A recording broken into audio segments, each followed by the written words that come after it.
When we think of Halloween, we think of a spooky and fun holiday. The streets are filled with adults and kids wearing all sorts of costumes, from terrifying demons to fun, silly-looking creatures. Today, we aim to uncover the origins of Halloween. Hello and welcome to another episode of Endless Info.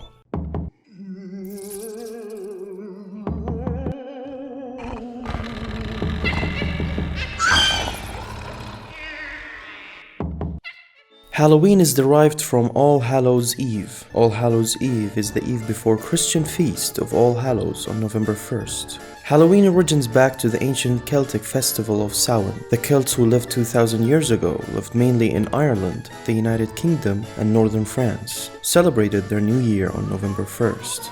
November 1st marked the day summer ends and the cold, harsh winter began. Back then, that time of the year was associated with human death. The Celts believed on the night before the new year, the boundary between the living and the dead became blurred. They believed October 31st is the day that ghosts of the dead returned to Earth. They thought that the presence of spirits made it easier for the Celtic priests to make predictions about the future. These kinds of predictions were an important source of comfort during the dark, long, and harsh winter.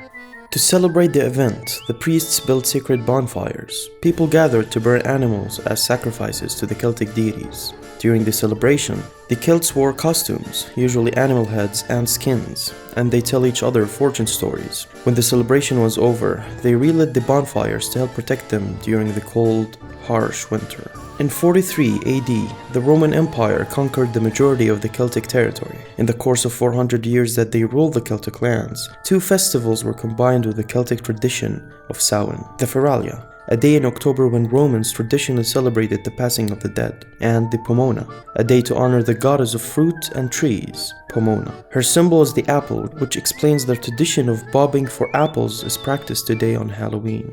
The celebration of Halloween was extremely limited in colonial New England because of the rigid belief system there, but Halloween was common in Maryland and the southern colonies.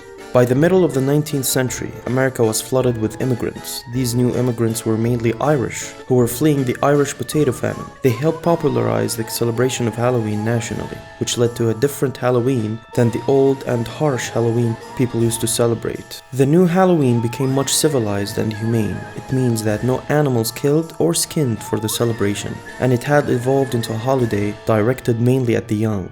Today, Americans spend an estimated $6 billion annually on Halloween, making it the country's second largest commercial holiday after Christmas. If you liked the video, please hit the like and subscribe buttons, and don't forget to ring that bell.